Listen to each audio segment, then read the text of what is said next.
नमस्कार। एडब्ल्यूजी के तत्वाधान में आज हम लेकर आए हैं हिंदी काव्य गोष्ठी का साप्ताहिक सत्र और इस मौके पर हमारे साथ उपस्थित हैं देश विदेश के कई नामे गिरामे कवि कवियत्रियां जो आज हमको सुनाएंगे स्वरचित मनमोहक कविताएं। आइए हम पहले उनसे मिलते हैं और उनका स्वागत करते हैं। हमारे साथ जुड़ी हुई हैं डॉक्टर पुष्पा सिंह बनारस से। बहुत बहुत स्वागत पुष्पा जी आपका। सत्य सिन्हा एल्क ग्रोव कैलिफोर्निया से बहुत बहुत स्वागत है सत्य सिन्हा जी आपका। विनोद कुमार सिंह जी मुंबई से, हार्दिक स्वागत विनोद जी। नमस्ते आप सब और लोग। नमस्कार। सबों को। और परवीन गगनेजा जी हमारे साथ जुड़ी हैं। ये सभी इस पटल पर अक्सर आप सुनते रहते हैं। इन सब की कविताएं बहुत अच्छा लिखते हैं और सभी धुरंधर कवि हैं, कवित्रियां हैं। और जैसा कि अब चारों तरफ बारिश का शुरू हो गई है, सावन का महीना का आरंभ हो गया है, तो आज हमारी कविताएं भी होंगी वो बारिश पर और भोलेनाथ पर आधारित होंगी। अब चूंकि सावन का महीना है तो ये धार्मिक और प्राकृतिक और सांस्कृतिक तीनों तरह से ये बड़ा महत्वपूर्ण है। प्रकृति हर तरफ धुली रहती है, हरितिमा लिए रहती है और खुद भी उत्सव मनाती हुई प्रतीत होती है। हालांकि आजकल जो हम लोग न्यूज में देखते हैं कि चारों तरफ तो बाढ़ आई हुई है और बड़ी विभीषिका भी छाई हुई है, पर उसके इतर हम सोचते हैं एक कवि मन जो सिर्फ सुंदरता देखता है ये भी देखता है, तो हम इसके लिए भी सावन को मनाते हैं। और ये कवियों का बड़ा पसंदीदा महीना होता है, सबको बड़ा पसंद होता है बारिश पे लिखना, सावन पे लिखना। सावन का महीना महादेव को भी समर्पित है, इन्हीं का महीना है। क्यों है इनका महीना? क्योंकि ऐसा कहा जाता है कि इस पवित्र महीने में ही समुद्र मंथन हुआ था। और जब समुद्र मंथन हुआ था और जब गरल उगला निकला था, उसमें विष निकला था, तो भगवान नीलकंठ ने उसको पिया था और उनका कंठ नीला पड़ गया था, जिससे हम लोग उन्हें नीलकंठ भी कहते हैं। और सभी देवताओं ने उनके ऊपर जल की वर्षा की थी जिससे उनकी जो जलन है वो शांत हो। तो ऐसा माना जाता है कि जो भी सावन में उन पर जल अर्पित करता है, उनकी उपासना करता है, उसकी शुद्ध सुख समृद्धि मिलती है, उसकी मनोकामना पूरी होती है। सुहागिन स्त्रियां महादेव की उपासना करती हैं अपने अचल सुहाग की, और कुंवारी स्त्रियां एक अच्छे पति के लिए भगवान से प्रार्थना करती हैं। और ये सांस्कृतिक रूप से भी बहुत मुख्य रूप से माना जाता है, क्योंकि यहाँ इस महीने में हरियाली तीज मनाई जाती है जिसको कजरी तीज भी कहते हैं। महिलाएं गीत गाती हैं, सावन में के गीत, झूला झूलती हैं, उत्सव मनाती हैं, हरी हरी चूड़ियाँ, हरी साड़ियाँ। और आप देख रहे होंगे कि आज भी हमारे साथ कुछ लोग हरा पहने और हमारा बैकग्राउंड भी ग्रीन है। अब ये सब तो सावन की बहुत तारीफ हो गई, लेकिन अब ये भी है कि बहुत बारिश के कारण पावर कट भी हो जाता है। तो अगर बीच में कभी ये पावर कट हो जाए और कोई डिस्कनेक्ट हो जाए तो कृपया पहले से ही हम उसके लिए क्षमा प्रार्थी हैं, थोड़ा सा हमारे साथ सहयोग करिएगा। तो अब हम ज्यादा समय ना लेके सबसे पहले हम बुलाते हैं डॉक्टर पुष्पा सिंह जी को, जो सुनाने वाली हैं अपनी मनभावन कविता। बहुत बहुत स्वागत है पुष्पा सिंह जी आपका। डॉक्टर जी पुष्पा धन्यवाद सिंह रेणु जी। समृद्ध पटल पर आप सभी प्रबुद्ध मंच को नमन करते हुए जो साहित्य अनुरागी हम लोग के संग जुड़े हैं या बाद में जुड़ेंगे, सबको धन्यवाद, आभार। और पूरा विश्लेषण तो सावन पावन माह का आपने कर ही दिया। मैं सीधे कविता पे आती हूँ। मैंने लिखा है वर्षा दानी।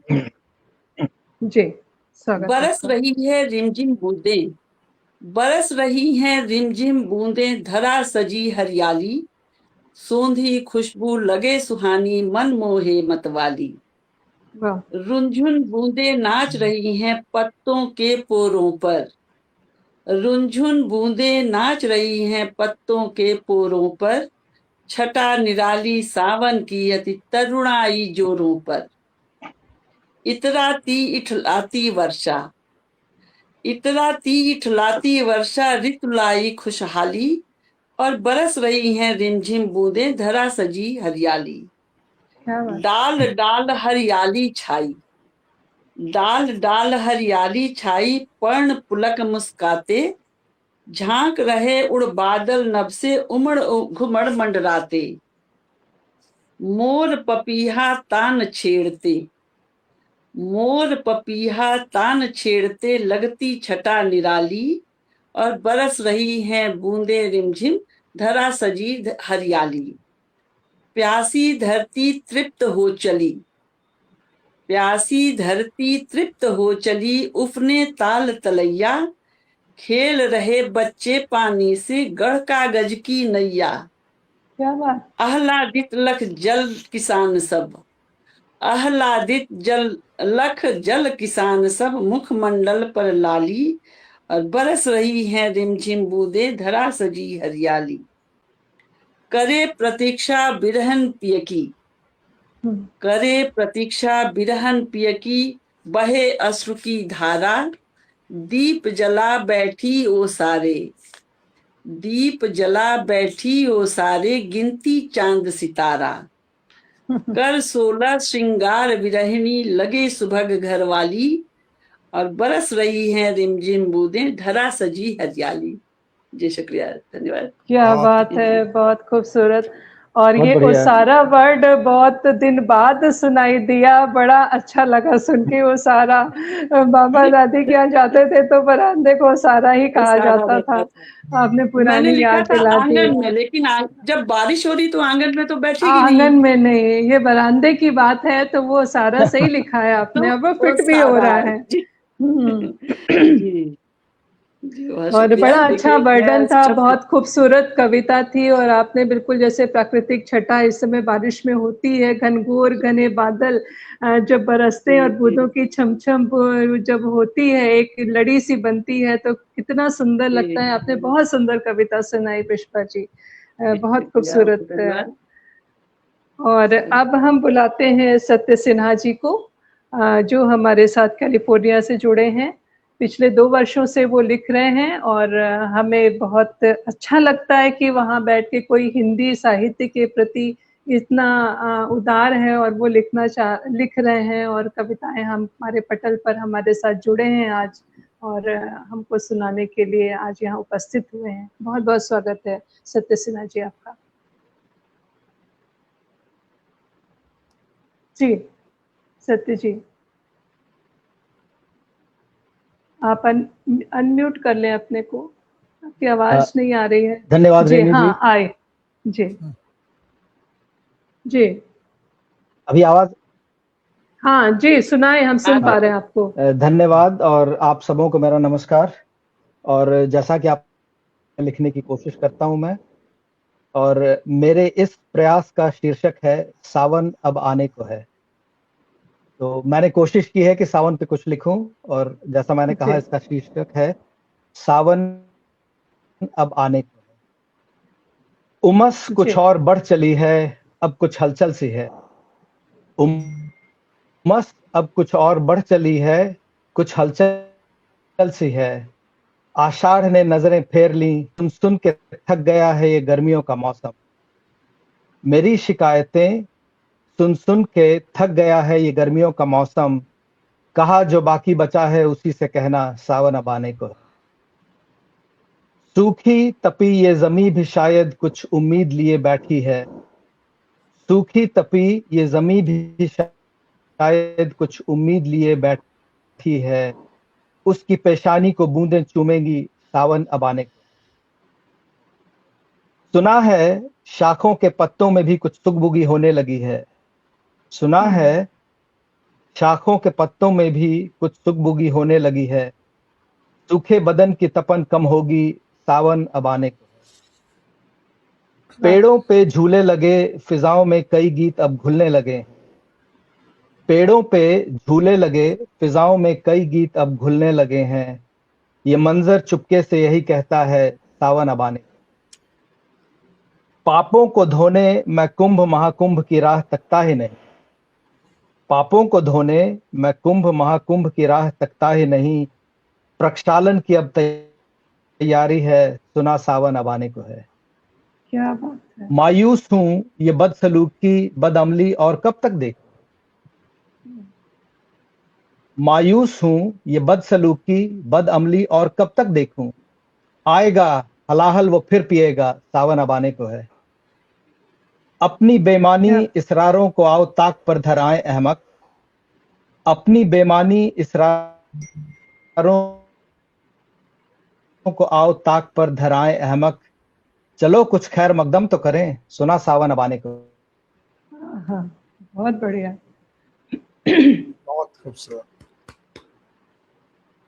बेहतरीन कविता। और आपने बहुत इतना अच्छा वर्णन किया है और बहुत सारे उर्दू के शब्दों का आपने उपयोग किया है जो उसको और उसके में और गहराई लेकर आए हैं वो शब्द।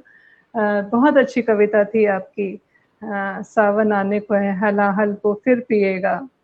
हर साल ही शायद शिव को हलाहल पीना पड़ता होगा, क्योंकि समुद्र मंथन तो हो गया, निकले कितने दिन हुए, पर अब इस युग में भी तो हलाहल निकल ही रहा है हर जगह से। तो शिव की आराधना बहुत जरूरी है। बहुत अच्छी कविता थी आपकी। धन्यवाद आपको। और अब हम बुलाना चाहेंगे विनोद कुमार सिंह जी को।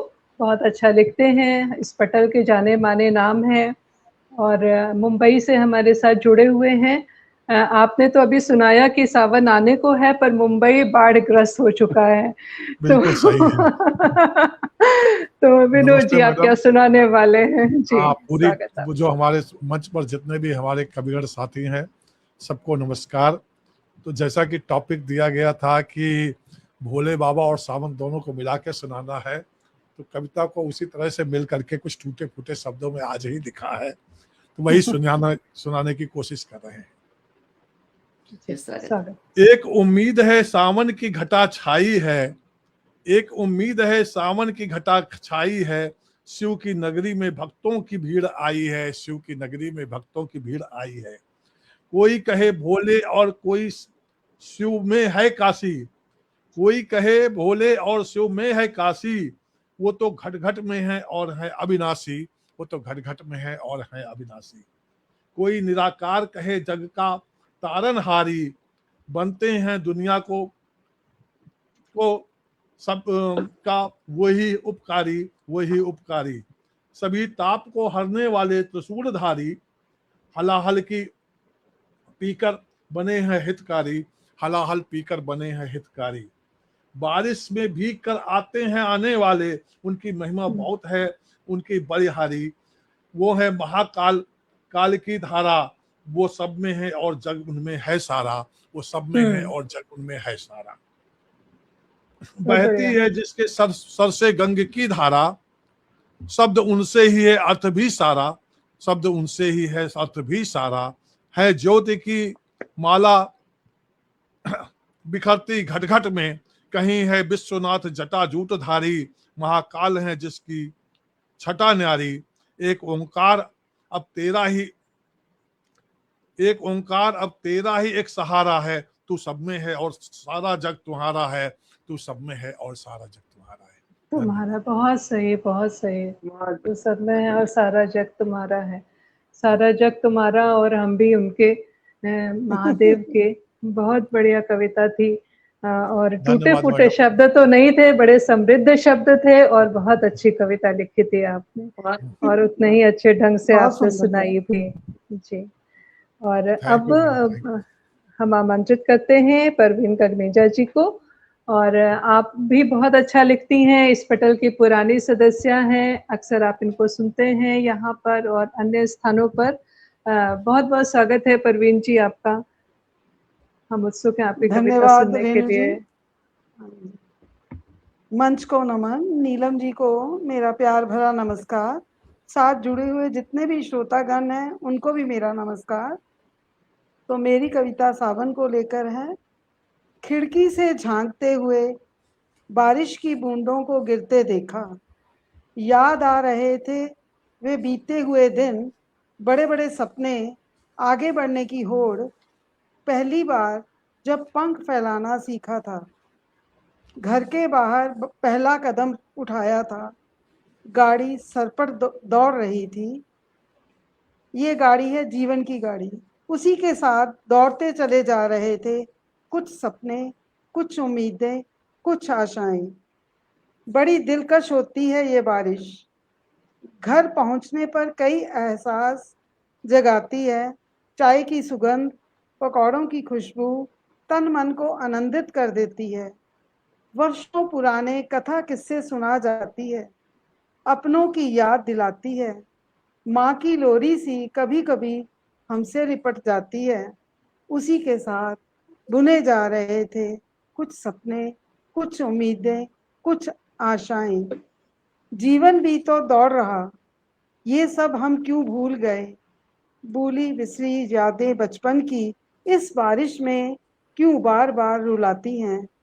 यादों के गलियारों में कई साथी, कुछ बिखर गए, कुछ दूर गए, पर फिर भी दौड़े चले जा रहे हैं आज तक। बड़े बड़े सपने, कुछ उम्मीदें, कुछ आशाएं। धन्यवाद। बहुत अच्छा बहुत परवीन जी। बहुत अच्छी कविता। पुष्पा जी क्या कहना चाहेंगी बहुत कविता बढ़िया। पे? बहुत अच्छा कविता सुनाया आपने। पकौड़े भी खिलाए और जीवन यात्रा भी कराई। तो अच्छा लगा, मजा आई। जब तक बारिश जी। में पकौड़े का जिक्र ना हो तब तक तो बारिश हाँ, पूरी नहीं होती है। पूरी नहीं होती। तो सही। ये अभी तक मिसिंग थी जो परवीन जी ने पूरी कर दी। और पूरी कर दी। ऐसा ना हो कि यहाँ से गोष्ठी खत्म करके कोई जाके पकौड़ों की फरमाइश कर दे घर पे कि अब मुझे पकौड़े खाने हैं। तो अब पहला बहुत राउंड बढ़िया। खत्म अभी नहीं हुआ है, अभी आपको बुलाते हैं इस दोहे के साथ। जी जी जी। और आपके लिए कहते हैं कि शब्दकोश इनका बड़ा। सबको मालूम है, फिर भी मैं कह देती हूँ कि शब्दकोश इनका बड़ा, नव भावों के संग। हमेशा नित्य नवीन आप रचती हैं। शब्दकोश इनका बड़ा, नव भावों के संग, मौलिक रचना ये रचें, भरती उनमें रंग। तो स्वागत है बहुत इसी। बढ़िया। और दोहों के महारानी को मेरा सत प्रणाम। इतना बढ़िया आप लिखती हैं और इतनी महारती हैं आप हिंदी साहित्य की। आपने बुलाया, मुझे बहुत अच्छा लगा और इतने प्यार से और इतनी अच्छे दोहे से बुलाया। बहुत धन्यवाद आपका। और जैसे आप लोगों ने इतनी सारी कविताएं सुनाई बारिश की, और बस एक पकौड़ा बच गया था जो परवीन जी ने सुना दिया। तो अब मुझे समझ में नहीं आ रहा कि अब मैं और क्या ही बताऊं बारिश के बारे में। तो मेरी कविता भी यही है कि बारिश पर अब क्या लिखूं। सुनिए, स्वागत है। बारिश पर क्या लिखूं, बादलों का गर्जन, बूंदों का सफर लिखूं, बरसों से लिखा गया जिस पर, उस पर नया मैं क्या लिखूं। बारिश पर क्या लिखूं, लिखूं अर्धनारीश्वर शिव शक्ति अनुराग लिखूं, या भोलेनाथ का हलाहल पिए नील हुआ कंठ लिखूं। बारिश पर क्या लिखूं, बहन भाई का प्यार रक्षाबंधन का त्योहार लिखूं, कजरी का गीत या झूले की पेग लिखूं। बारिश पर क्या लिखूं, रक्षाबंधन भी सावन में ही आता है। खेतों में भरे हुए आशा का जल लिखूं, धान की रोपाई संग महिलाओं का गीत लिखूं। आखिर मैं क्या लिखूं, बारिश पर क्या कहूं, लहराती पवन या झूमता गगन लिखूं, उगती हुई कोपलों से धरती धानी धरा की चुनर लिखूं, पंछियों का कलरव या वनों का सृजन लिखूं। बताओ मैं क्या लिखूं, बरसात की इनायतें और लहलहाती फसल लिखूं, या बाढ़ की विभीषिका बारिश का रौद्र रूप लिखूं। आंगन की आस लिखूं कि रिमझिम बरसात हो, पर एक बूंद ना गिरे, टूटी छत का मैं डर लिखूं। बोलो मैं क्या लिखूं, बारिश में बच्चों का किलोल कागज की नाव लिखूं, बीमारी की वजह या खेलते बच्चों की उमंग लिखूं। प्रेमिका का मिलन या पिया का विरह लिखूं, दूर देश गए पिया को पुकारते गीतों की फेहरिस्त लिखूं। भीगी हुई नायिका का जलता हुआ मन लिखूं। तुम ही बताओ बारिश पर अब क्या लिखूं, बारिश पर क्या लिखूं। तो ये मेरी और कविता थी सागर बारिश पर। बहुत अच्छा। कोई भी कोना, कोई भी चीज, कोई बहुत अनुभव, बढ़िया, बहुत बढ़िया। कुछ भी छोड़ा नहीं आपने, पूरा समेट दिया आपने। अब इसके बाद तो मेरा अब सावन तो धन्य हो गया। अरे और ये क्वेश्चन मार्क लग गया कि अब और क्या बहुत ही बढ़िया, बचा है बहुत जो अब हम क्या और लिख बचा पाए सही। बारिश पर। फिर भी लिखा जा रहा है, नित नई कविताएं सृजित हो रही हैं। आप लोगों ने इतनी बेहतरीन कविताएं सुनाई और हर कविता एक से अलग थी। इससे पता चलता है कि हमारे विचारों का कोई लिमिट नहीं है, कोई इनका अंत नहीं है, अनंत है और अनंत सृजन हो सकते हैं एक ही विषय पर। तो यहाँ पर हमारा पहला राउंड यहाँ समाप्त होता है और अब हम अपने दूसरे चक्र की तरफ बढ़ते हैं। और उसी क्रम में हम सबसे पहले फिर से बुलाना चाहते हैं पुष्पा, डॉक्टर पुष्पा सिंह जी को। और जैसा कि मालूम है आप सभी को कि ये दूसरा चक्र हमारा विषय बद्ध नहीं है। इसमें हम सभी अपने मनपसंद, अपने प्रिय विषय की कविता सुनाने के लिए आमंत्रित हैं और हम उत्सुक हैं सुनने के लिए कि पुष्पा जी किस विषय पर आज कविता लेकर आई हैं। बहुत बहुत स्वागत है आपका। जी जी धन्यवाद। बहुत खूबसूरत संचालन आप करती हैं, मोहक संचालन करती हैं, अच्छा लगता है, बहुत मन धन्यवाद रमता है। आपका, बहुत धन्यवाद पुष्पा जी। तो आज अब ये अगले राउंड की पहली कविता मेरी ये है, उर आंगन। उर आंगन, जी दिल का सॉरी। आंगन। हाँ हाँ। हरे भरे उर आंगन में मैं खेती करती शब्दों की। हरे भरे उर आंगन में मैं खेती करती शब्दों की, भावों से भीगी मिट्टी में बीज रोपती सपनों की। क्या बात। छंदों की जहां नदियां बहती, छंदों की जहां नदियां बहती, झरने गीत सुनाते हैं। अलंकार की लिपटी बेलें पंक्ति पंक्ति महकाते हैं। वाह। पंख लगाकर ख्वाबों के नित कविमन उड़ लगता प्यारा, सपनों के उपवन में उगते सूरज चंदा और सितारा। हाँ। और लिखा है कि तुकबंदी में काव्य कहानी हर दिन खूब सजाती हूँ। तुकबंदी में काव्य कहानी हर दिन खूब सजाती हूँ। उर आंगन है बड़ा सुरीला, मन के भाव जगाती हूँ। हर दिल में गूंजेश्वर लहरी, कविताएं सुर में सजती। शब्द उभर जगमग करते हैं जब कविताएं मैं लिखती। शब्द उभर जगमग करते हैं जब कविताएं जब मैं कविताएं। लिखती। बहुत सही। सुख दुख पहने शब्द पैरहन, जैसे किया, सुख दुख पहने शब्द पैरहन, झूमू गाऊं गीतों को। प्रेम बरसता गीत गजल में, प्रीत जताती मीतों को। कविताओं में मीतों को प्रीत जताया करती हूँ। उपमाओं के फूल खिलाती प्यारी बगिया बिंबों की। शिशुओं की किलकारी ज्यों गूंजे उरुपवन में बच्चों की। वाह। सोच लिए उड़ती कवि मन से, सोच लिए उड़ती कवि मन से, रचती सपन सुनहरे। और मन के मोती शब्द बनाकर छंदों में गूंथूं मैं सारे। शब्द वृक्ष उर आंगन पन पे, बहे तुकों की धारा। शब्द वृक्ष उर उपवन उर आंगन पन पे, बहे तुकों की धारा। और जन जन मन एहसास जगाती, बनती कविता एक प्यारा। वाह। हरे भरे उर आंगन में मैं खेती करती शब्दों की, भावों से भीगी मिट्टी में बीज रोपती सपनों की। जी शुक्रिया, धन्यवाद। बेहतरीन कविता थी, बहुत इनोवेटिव थी। और पुष्पा जी आप हमसे बहुत बढ़िया। पूछिए, जो आपकी जो आपने बीज रोपे हैं शब्दों की, आपकी फसल लहलहा रही है। और इतनी खूबसूरत कविता आप लिखती हैं, आपको तो मैं हमेशा पढ़ती रहती हूँ। हमारे दर्शकगण भी आप पुष्पा जी को पढ़ सकते हैं, इनकी बहुत सारी किताबें भी अमेज़न पर हैं और फेसबुक पर भी आप इनसे जुड़ सकते हैं। डेली लिखती हैं और तो हमेशा आप जो है रिदमिक कविताएं लिखती हैं, तो वो आपकी बहुत बड़ी एक खासियत है। ग्रामेटिकली बहुत करेक्ट होता है शब्दों से। लेकिन एक चीज आपकी इस कविता में जो मैं पॉइंट आउट की हूँ, मैं बोलना चाहती हूँ, पिया लोगों बोलिए। को मैं सुनाती। अरे भाई पिया एक ही होता है। नहीं नहीं नहीं, पिया नहीं, प्रिय। अरे आपने प्रियो को मीतों को तो नहीं। मीत तो एक ही है पुष्पा जी। अब मैं इसको छोड़ूंगी नहीं, मैं आपकी बहुत खिंचाई करूंगी, मैं मजाक कर रही हूँ, आप इसको बहुत वो ना ले सीरियसली। प्रिया तो शब्द ही नहीं है, प्रीत जताती मीतों को। मीतों को ना, तो मीत बहुत, हाँ। मीतों तो प्लूरल हो गया ना। हाँ, मीतों को ही सब आप लोग सबको सुनाती तो हूँ मैं हर बार। प्रिया शब्द नहीं है। प्रिया का तो कहूंगी तो झगड़ा ही हो जाएगा आपके सामने, वो तो सुनते ही नहीं है, बेकार का काम है कहते हैं। पुष्पा जी, मीत भी उसी को कहते हैं, मीत भी वही है, प्रिय ही है। चलिए खैर कोई नहीं, ये मजाक से अब आगे बढ़ते हैं और अब हम बुलाते हैं सत्य सिन्हा जी को।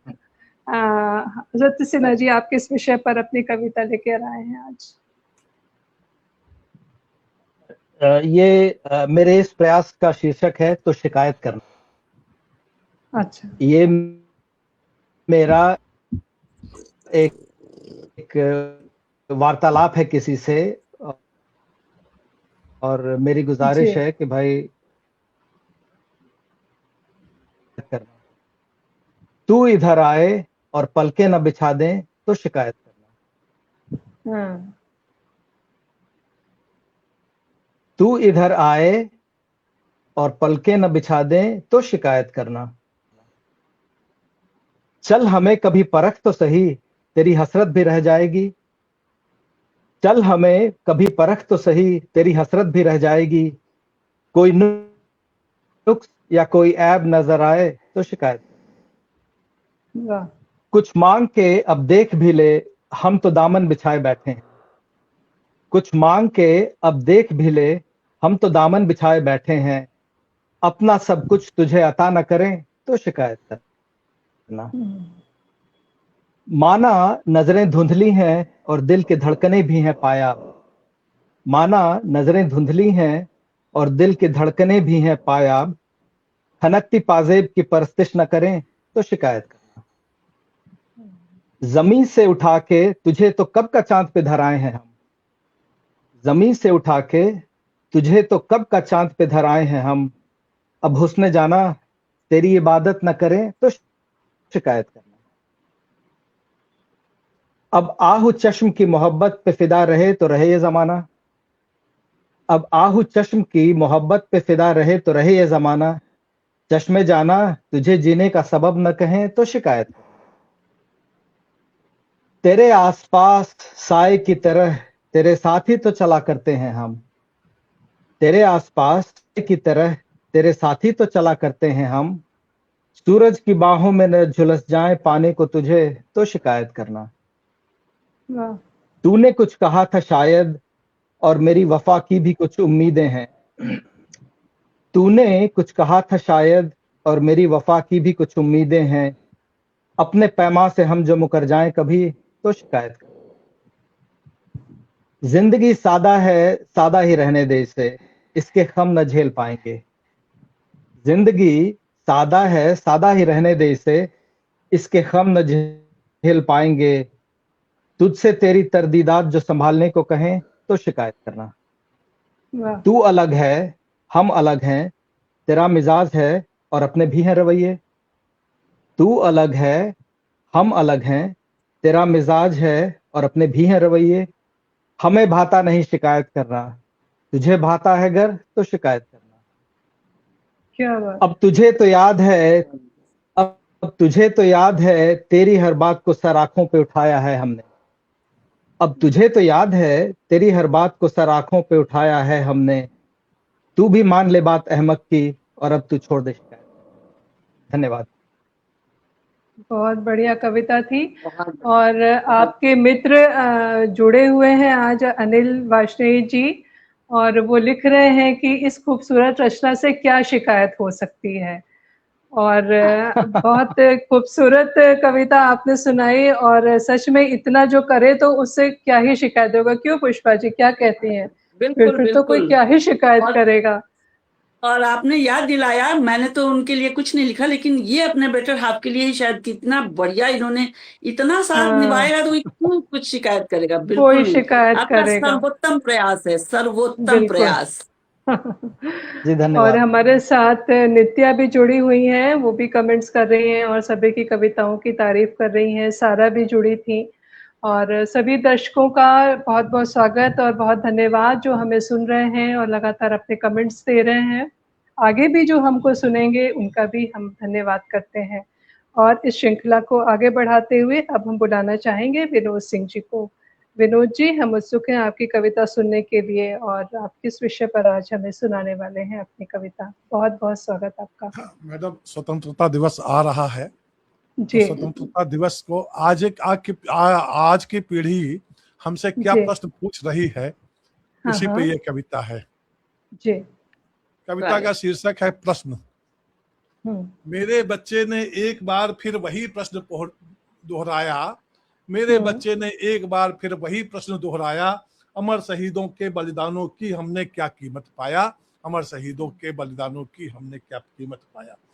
प्रश्न जटिल था, मन भी व्यथित था, जैसे हुँ, दिल में नस्तर चुभता था। मैंने हुँ, उसको स्वतंत्रता के पृष्ठभूमि की याद दिलाया। हुँ, स्वतंत्रता को सुनकर वो सकुचाया, मेरे उत्तर को प्रश्न बनाया। स्वतंत्रता को पाकर हमने क्या कुछ खोया, क्या कुछ पाया। स्वतंत्रता को पाकर हमने क्या कुछ खोया, क्या कुछ पाया। ऊंच नीच का भेद वही है, जाति धर्म की चौड़ी खाई, भाषा हुँ, और क्षेत्र है अब भी जिनके रहते हुई लड़ाई।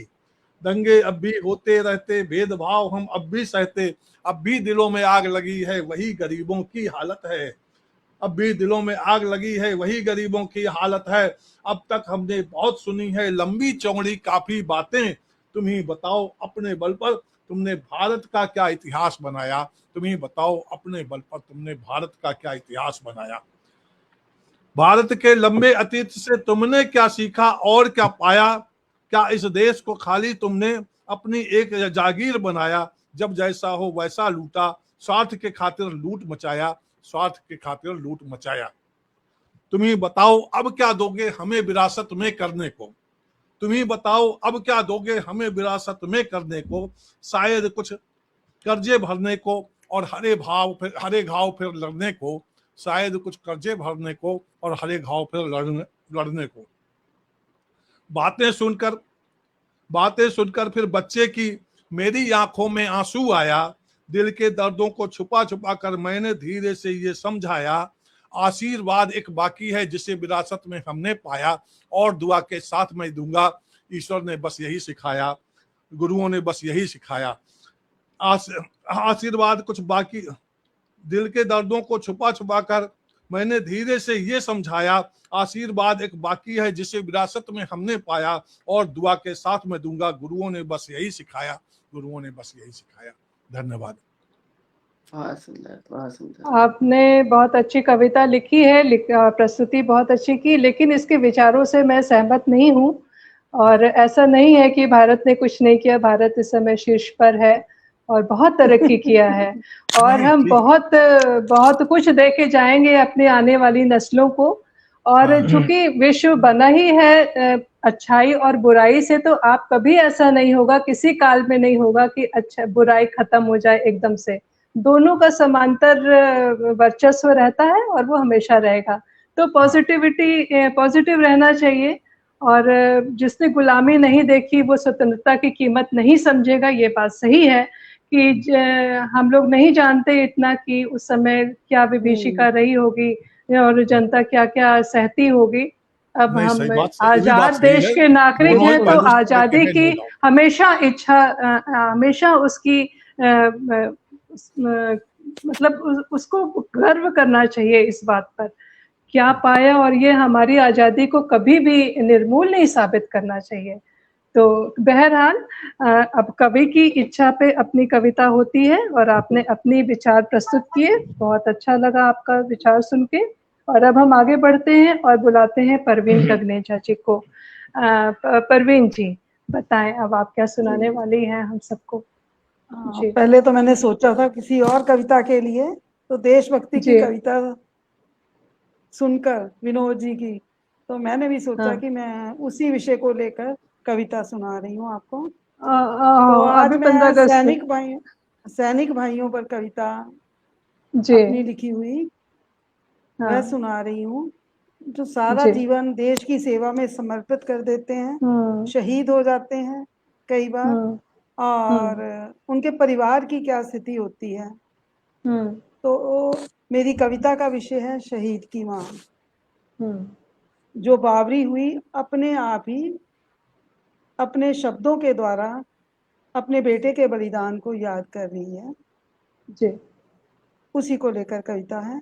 स्वागत। दीवारें भी मुस्कुराती थी मेरे बच्चे, दीवारें भी मुस्कुराती थी मेरे बच्चे, पर अब जमाने हो गए मुस्काए हुए।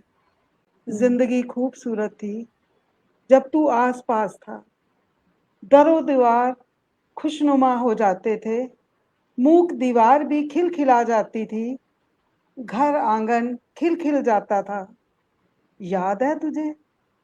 सैनिक की वर्दी में सजा खड़ा था, दीवार के साथ सटा हुआ था, सिसकती हुई मुझको ढाढ़स बता रहा था, हंसाने की चेष्टा में लगा था, देशभक्ति का पाठ पढ़ा रहा था मेरे बच्चे।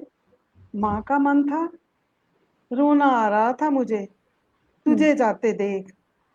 अब दीवारें मूक हैं, निशब्द हैं, जो कभी खिलखिलाती थी, हंसती थी, मुस्कुराती थी। मेरे बेटे, मैं शहीद की माँ क्या कहूँ, सब खत्म हो गया लगता है। हौले से दीवार पर टंगी हुई तुम्हारी तस्वीर को साफ करती हूँ, प्यार से चूमती हूँ, सीने से लगाती हूँ। एक बार फिर से हौसले से भर जाना चाहती हूँ। तुम दिवाली पर आने का कहकर गए थे ना, दीवार पर लगी तुम्हारी इस तस्वीर को देख पर अब मैं ठगी सी रह जाती हूँ। क्या करूं, क्या कहूं, कुछ समझ नहीं पाती। लगता है दिल में भी अब दीवार बन गई है, यहाँ अब कोई ताक झाक नहीं कर सकता। दृश्य आज भी चलचित्र सा मेरे सामने चल रहा है। जब तुम्हारा शव पहुंचा था घर, तिरंगे से लिपटा लाखों की भीड़, कंधा देने की होड़ उसी में डूब गया था कहीं। मेरे हृदय का रुदन, स्तब्ध हूँ, निशब्द हूँ। सच में शहीद की माँ होना कितना कठिन है, कितना मुश्किल है। धन्यवाद। और हम उनकी बहुत शहादत को बढ़िया, नमन बहुत करते बढ़िया। हैं। उनकी वजह से भारत अक्षुण है और आज़ाद है। उन्होंने अपने प्राण गंवाए, हम गर्व करते हैं उन पर और अपनी आज़ादी पर और अपने देश पर। बहुत अच्छी कविता आपने सुनाई। ये युद्ध ही ना होता, सैनिक कभी जान ही नहीं देते, कितना अच्छा होता। और अब हम बुलाते हैं अपनी संचालिका, जो कि इतना अच्छा विश्लेषण तुरंत ही कर दे रही हैं। कितना अच्छा लग रहा है। मैं क्षमा चाहूंगी अगर मैंने कुछ अन्यथा बोला हो और आपको किसी नहीं, बात का बुरा बहुत लगा हो। अच्छा बोला आपने। और आपका कहना, हम भी समर्थन देते हैं आपकी बात को, क्योंकि हम लेखकों का क्या है कि अगर 1% व्यक्ति भी बदलता है, उसका हृदय परिवर्तन होता है, तो हम लोग मानते हैं कि हमारे लिखने की सार्थकता है। और अगर हम ही लोग नेगेटिविटी में चलेंगे तो फिर और बाकी क्या करेंगे। तो खैर, बहरहाल छोड़िए।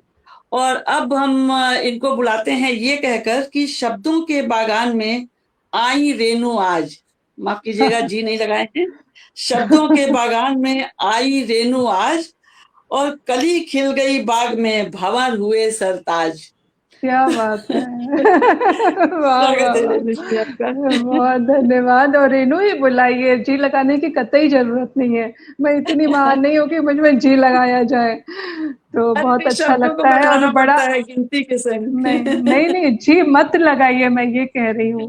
अच्छा लगेगा अगर आप मुझे रेनू बुलाएं केवल।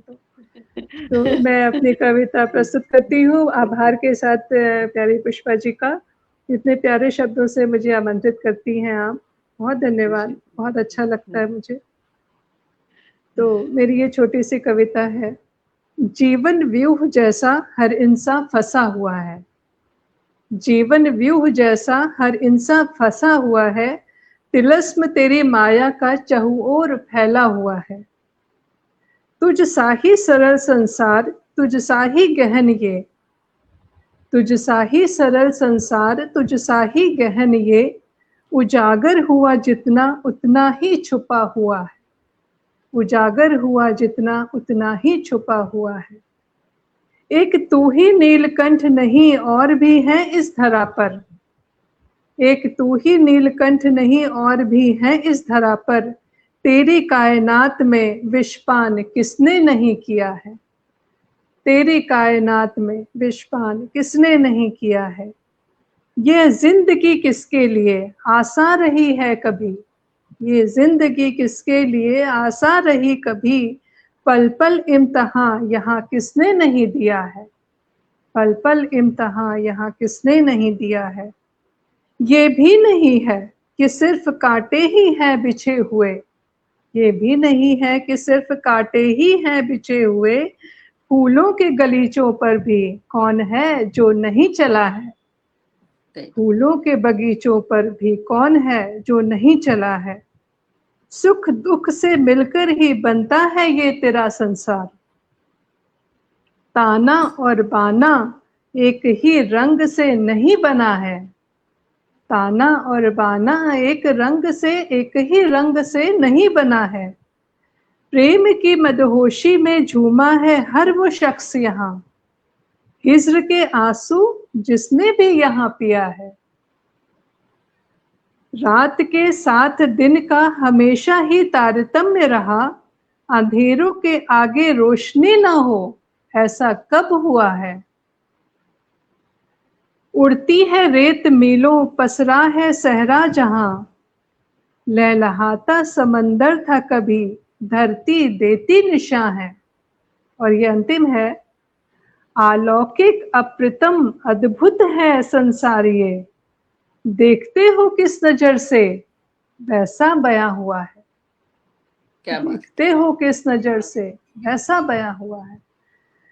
तो अब इसी के साथ हमारा आज का कविताओं का ये प्रोग्राम समाप्त होता है। हमारे साथ जुड़े सभी कवि मित्रों का बहुत बहुत धन्यवाद। डॉक्टर पुष्पा जी का, विनोद सिंह जी का, हमारे साथ परवीन जी का और सत्य सिन्हा जी का बहुत बहुत आभार जो आप लोग अपना समय निकाल कर आए और अपनी खूबसूरत प्रस्तुतियां दी और इस मंच को आपने जगमगा दिया अपनी कविताओं से, अपने शब्दों से, अपने भावों से। और हम इसके आपसे विदा लें इसके पहले हम बताना चाहते हैं कि हमारा लिट फेस्ट अक्टूबर माह में लखनऊ में होने जा रहा है 3 और 4 तारीख को।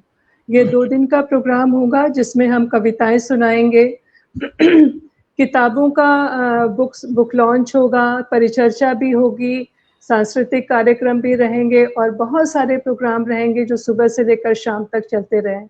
हम सभी आपको इस कार्यक्रम में सादर आमंत्रित करते हैं। अगर आप उसमें पार्टिसिपेट करना चाहते हैं तो आपका स्वागत है और अगर आप सिर्फ दर्शक बनकर आना चाहते हैं तो भी आपका बहुत बहुत स्वागत है। इसकी कोई फीस नहीं है, कोई चार्ज नहीं है। आप लखनऊ आए और हमारे साथ जुड़े, हमारे कार्यक्रम का आनंद लें, हम सबसे मिले, हम सबको बहुत अच्छा लगेगा। आपका बहुत बहुत स्वागत रहेगा लखनऊ में और हमारा सादर आमंत्रण हमारे सभी दर्शकों का, सभी मित्रों को। और इसी के साथ हम आज आपसे अब विदा लेते हैं। जो हमारे साथ जुड़े, जो हमारे साथ बाद में जुड़ेंगे, जो हमारी कविताएं सुनेंगे, उन सबका बहुत बहुत धन्यवाद। आप सबकी तारीफ, आप सबके कमेंट्स हमारा बहुत हौसला बढ़ाते हैं और हमें और ज्यादा लिखने को तत्पर करते हैं। बहुत आभार। शुभ रात्रि, शुभ खैर। शुभ रात्रि।